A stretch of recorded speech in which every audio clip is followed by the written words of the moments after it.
Michael here with Michael Real Estate and Remax Momentum, and I'm back here with another Sip and Support over here at Molly Brown Spirits in Welby, Colorado. We are here with Food for Hope. I'm here with Emily and Darcy. Welcome.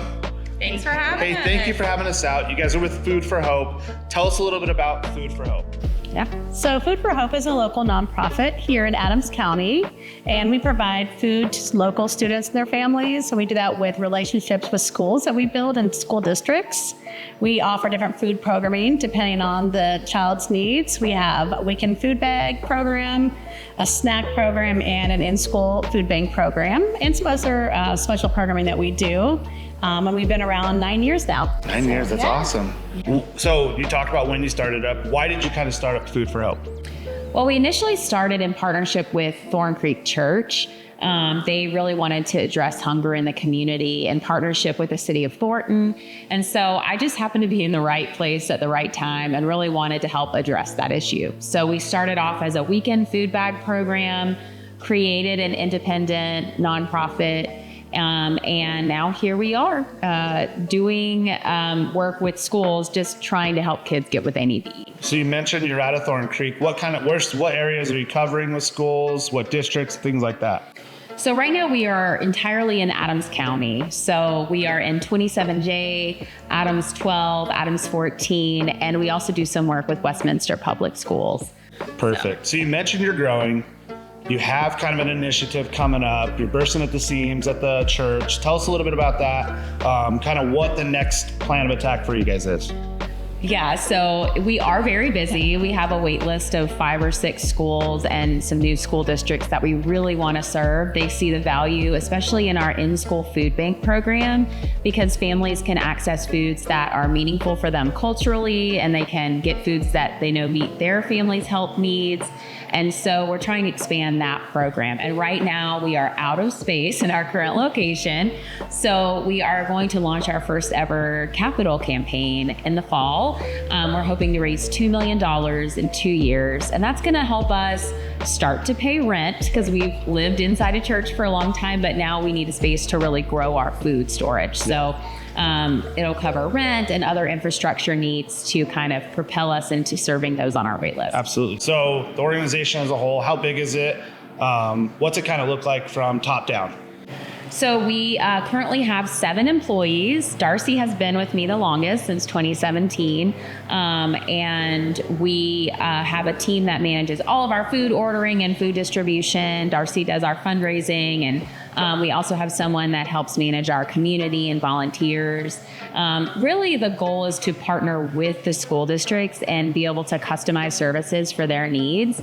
And so the more, when we bring on people, it just helps us to have more capacity to do that. Absolutely. So how many meals, how many families do you typically support in a week? Let's see. In a given week, actually, we typically do most of our averages on monthly basis, Yeah. but we touch with our different programs about 4,000 individuals every month. That's incredible.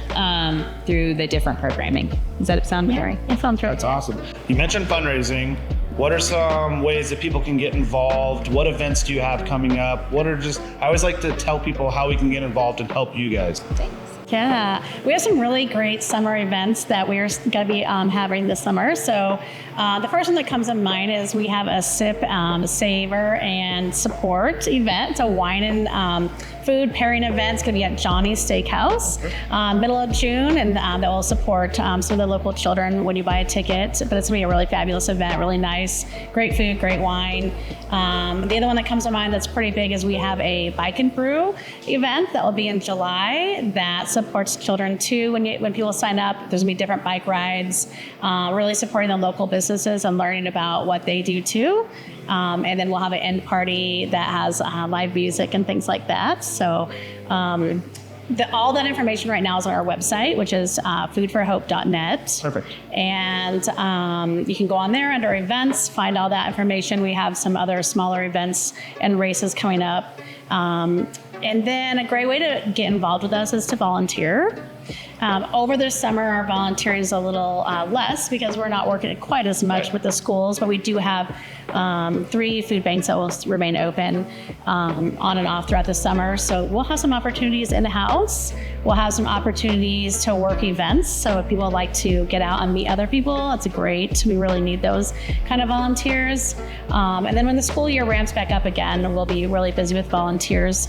Best way again is on our website, and then you just go to Food for Hope and you go to volunteer, and it will be listed in there, and you can learn about that. That's awesome. Yeah, and we talked about Satire. What does Satire do specifically for you guys? So Satire, actually every quarter, a percentage of its profits come to Food for Hope. So when you check out at a place like Satire, you can actually check mark which nonprofit you want to support with your final bill, and then he is actually hosting the Bike and Brew for us in July. So it's really kind of his idea. He met with me, and we kind of drew it up from there. We did it last year. This year will be bigger and better. So that's great. So families in need, how do they get a hold of you? What's the best way to go about getting the food if they need the food? Kind of put that out there. Sure, yeah. Through our school districts, really what we do is the school districts connect us with the families. Okay. So the social work teams and the counselors at the individual schools or within the school district. I think a lot of people don't know that these resources are available. Right, absolutely. Schools. That's the hardest thing. So I think if someone needs a resource or knows someone that needs some extra food support, they can go to the counselor at their local school and they can set them in that right direction and connect them with us. Perfect. Awesome. You mentioned your website. Where else can people find you? Instagram, Facebook? Yeah. Throw it all out there. We'd love to hear about it. All the things. So Facebook, definitely. Instagram, we're on, and also LinkedIn. And the best way to find us is Food for Hope CO. And then always look for the orange. Our logo has orange, like our shirts. That's usually a safe bet.